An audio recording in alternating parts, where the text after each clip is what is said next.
See, guys, I told you I'd come back. I couldn't leave you hanging like that. That's not fair.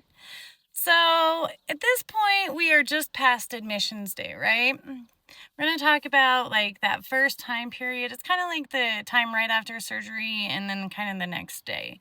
So, my husband worked in North Dakota. It takes him many, many hours to get here.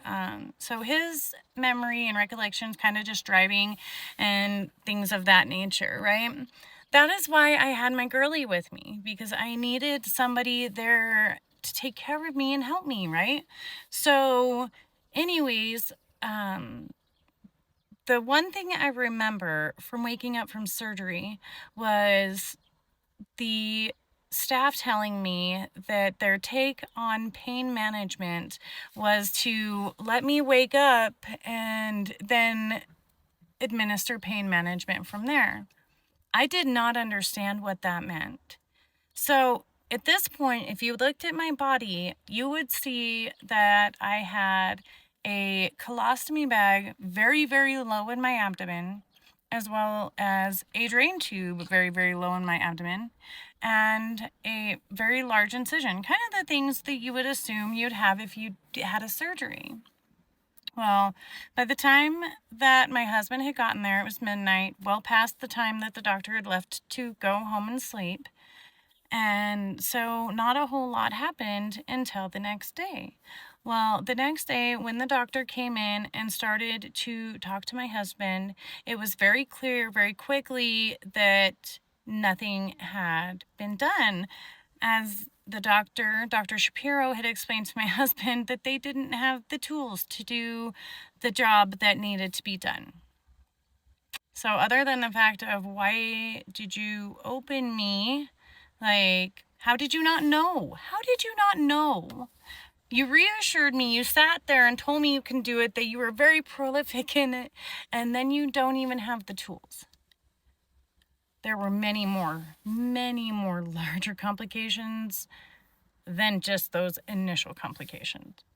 Now, one of the things that I didn't tell you guys to begin with was the incision that was in my abdomen was still open.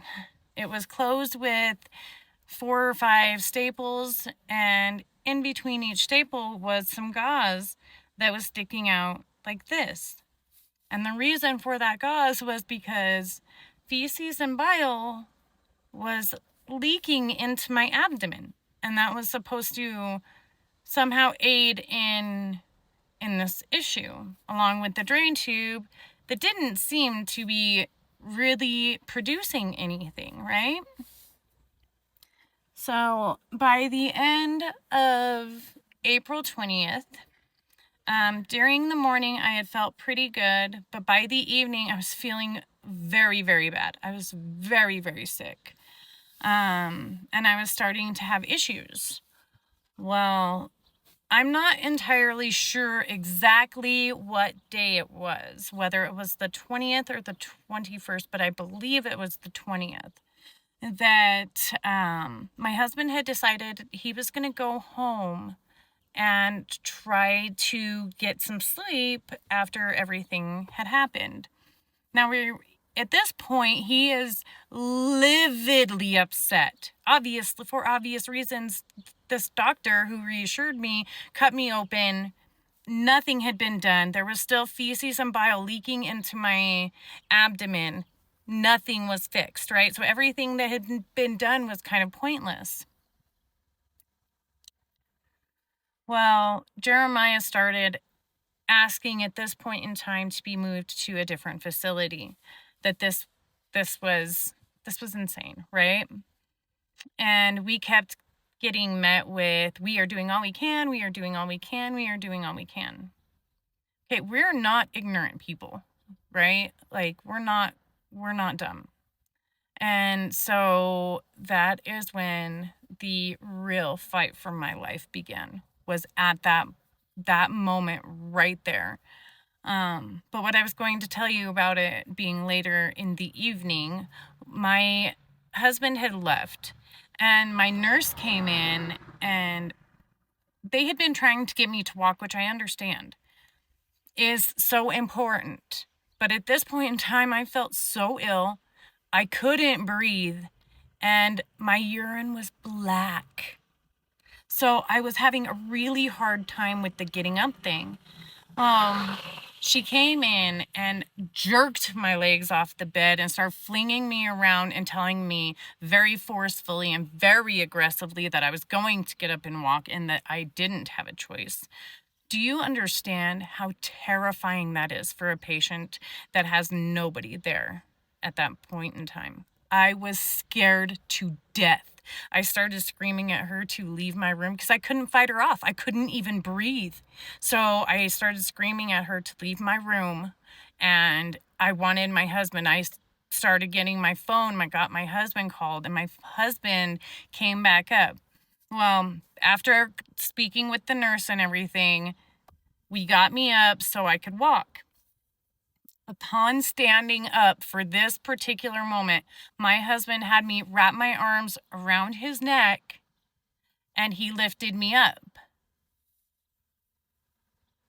This was the 21st, I think. Because when he lifted me up, everything in my stomach had come out. And that was after they had removed the drain tube. When he lifted me up by my arms, that was the 20th. That was the night of the 20th, because that's what his note says too.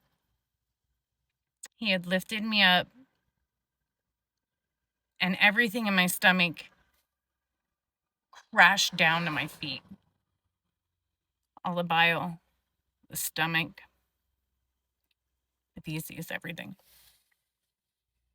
And then at this point in time, I got to start tasting my stomach, which I didn't even know was really a thing. Yeah. Anyways, I believe this is the end of the 20th, and I was admitted on the 19th. I'm pretty sure this is the 20th. They jerked out the drain tube, and with such aggression that I had other medical professionals comment on the aggression in which it was removed. So yeah. What a day, huh?